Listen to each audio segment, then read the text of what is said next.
I don't know whether you broke up with your ex or whether they broke up with you, but immediately when I saw your comment, I just felt the sense of, why do you need to talk to this person? And I want to preface and say I always try to say things without judgment. And so please know that I am not shaming you or judging you in any of the ways that I may come across with enthusiasm. And I really can't figure out what you gain by having this ex in your life. So there's two things. If if they broke up with you and now they're saying that you're meant for each other, personally, I think you should block them and or whatever you have to do to cut off communication.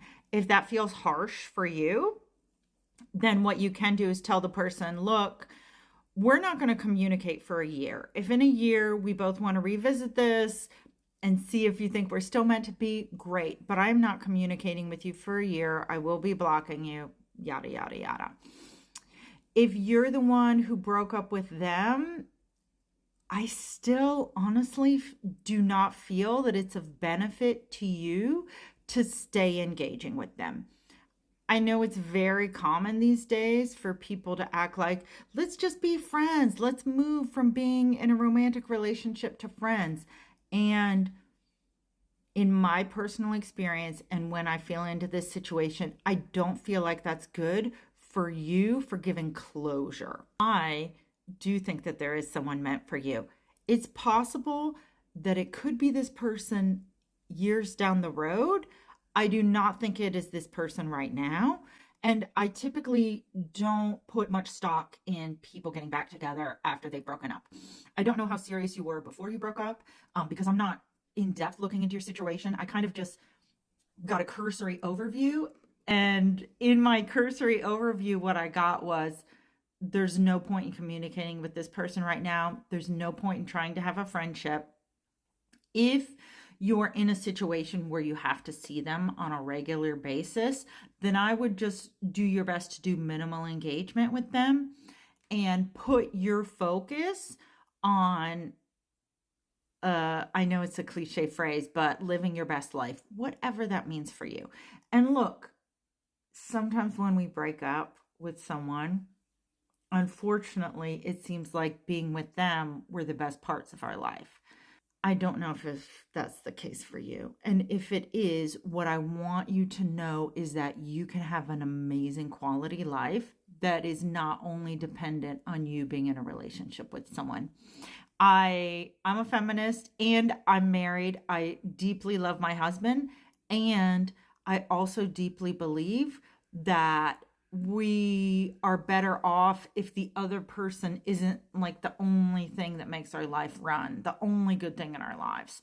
So, and if you want to post comments or clarifications, I can look into giving you guidance about what else you might choose to do in your life that gives you a deep sense of fulfillment, satisfaction, love, and acknowledgement.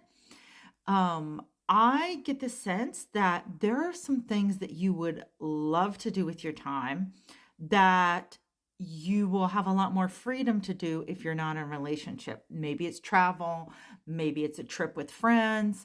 I just get this sense of like the possibilities are open for you. They feel like really tingly and exciting and full of anticipation.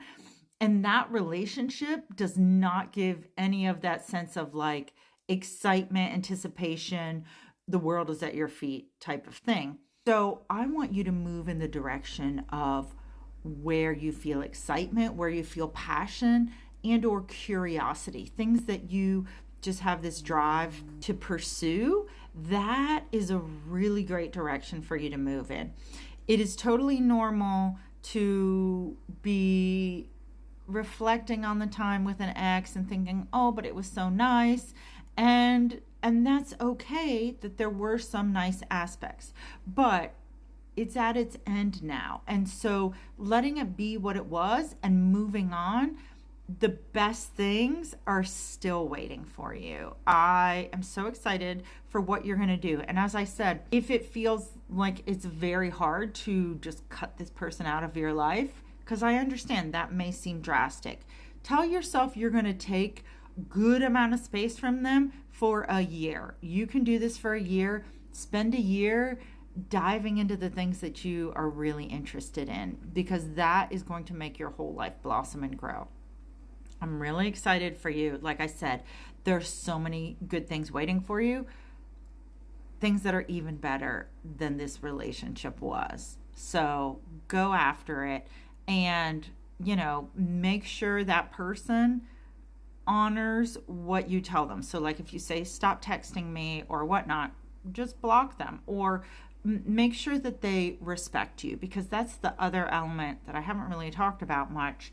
But I was getting a sense of, I don't want this person to take advantage of you or emotionally play with you simply because they are not getting a sense that you're putting boundaries or having restrictions or limitations. It's okay for you to stand up for yourself. It's okay for you to ask what you need. It's okay to tell someone, stop texting me these things. We're broken up. It's over. Don't text me these type of things again. You can stand up for yourself.